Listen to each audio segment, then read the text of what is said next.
매일 아침 경기도에서 서울로 다시 저녁이면 서울에서 경기도로 향하는 KTX와 지하철은 그야말로 소리 없는 전쟁터입니다. 저 역시 그 수만 명의 무채색 인파 중 하나였습니다. 그날은 유독 몸도 마음도 천근만근이었던 겨울의 어느 저녁이었습니다. 서울에서의 고단한 업무를 마치고 집으로 돌아가기 위해 기차를 기다리던 승강장. 수많은 사람이 스마트폰의 작은 화면 속으로 도망쳐 침묵을 지키던 그때 기차의 날카로운 굉음을 뚫고 소름 끼치는 비명 같은 아이의 울음소리가 들려왔습니다. 고개를 들어보니 건너편 승강장에서 이제 겨우 첫걸음마를 떼었을 법한 작은 아이가 막 출발하기 시작한 새마을호 열차를 따라 울부짖으며 뛰어가고 있었습니다. 그 아이는 세상의 전부를 잃어버린 듯한 처절한 표정으로 검은 연기를 내뿜으며 멀어지는 기차를 향해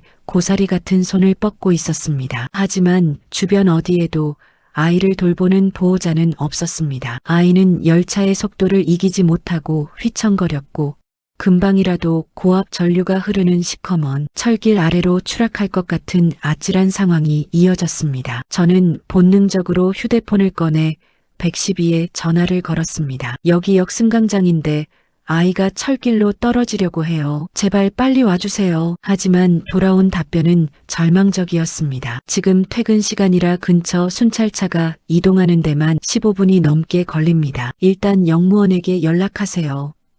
영무원 번호가 뭔지, 영무실이 어디에 있는지 알 길 없는 그 긴박한 1초 1초가 영겁의 시간처럼 느껴졌습니다. 그때 승강장 스피커에서 잔인한 안내 방송이 흘러나왔습니다. 잠시 후 5분 뒤 열차가 진입하오니 승객 여러분은 노란 선 밖으로. 그 소리는 마치 아이에게 내려진 사형 선고와도 같았습니다. 승강장에 있던 수많은 사람이 그 광경을 목격하고 있었습니다. 누군가는 비명을 질렀고 누군가는 입을 가리며 눈물을 흘렸지만 선뜻 그 차가운 선로 위로 몸을 던지는 사람은 없었습니다. 저 역시 망설였습니다. 선로에 발을 들이는 순간 고압 전류에 감전되어 목숨을 잃을지 모른다는 공포, 어깨를 짓누르는 무거운 노트북 가방, 그리고 내일 당장 처리해야 할 업무 서류들. 하지만 그 모든 비겁한 계산보다 앞선 것은 아이의 맑은 눈망울이 선로 아래 어둠 속으로 영영 사라지는 것을 결코 볼 수 없다는 인간의 본능이었습니다. 에라, 모르겠다. 신발 신었으니까 괜찮겠지. 저는 비명을 지르며 선로로 뛰어내렸습니다. 노트북 가방이 어깨를 짓눌러 숨이 턱끝까지 차올랐지만 죽을 힘을 다해 반대편 승강장을 향해 달렸습니다. 아이는 이미 선로 끝 벼랑에 위태롭게 발을 걸치고 있었습니다. 저는 아이가 놀라 더 위험한 행동을 하지 않도록 가슴이 찢어지는 호통을 쳤습니다. 야, 이 임마, 이 새끼야, 거기 가만히 있어.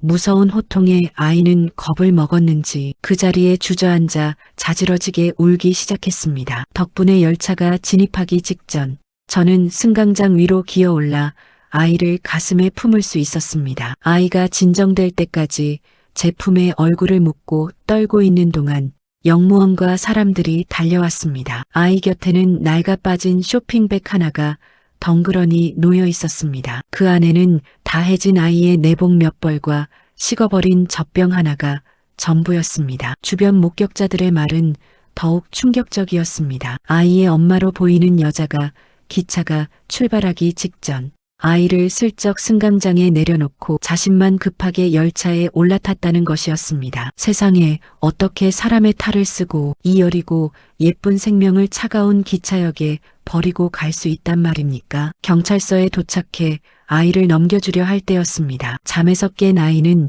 제 셔츠 깃을 고사리 같은 손으로 꽉 붙잡고는 절대로 놓지 않았습니다. 마치 이 손을 놓으면 다시는 따뜻한 온기를 느끼지 못할 거라는 사실을 본능적으로 아는 것 같았습니다. 경찰관들도 당황할 정도로 아이는 저에게만 매달렸습니다. 결국 아이를 간신히 재워두고 경기도 집으로 돌아왔지만 그날 밤 저는 단 한숨도 자지 못했습니다. 천장을 바라보면 아이의 울음소리가 들리는 것 같았고 제 옷을 붙잡던 그 작은 손의 떨림이 온몸에 그대로 남아 있었습니다. 다음 날 새벽 저는 다시 경찰서로 달려갔습니다. 이 아이 제가 돌보겠습니다. 보호소로 가기 전까지만이라도 제가 직접 먹이고 재울 수 있게 해주세요. 미친 소리처럼 들릴지 모르지만 그건 거부할 수 없는 운명의 이끌림이었습니다. 그렇게 시작된 인연이 한 남자의 고독했던 출퇴근길을 완전히 바꾸었고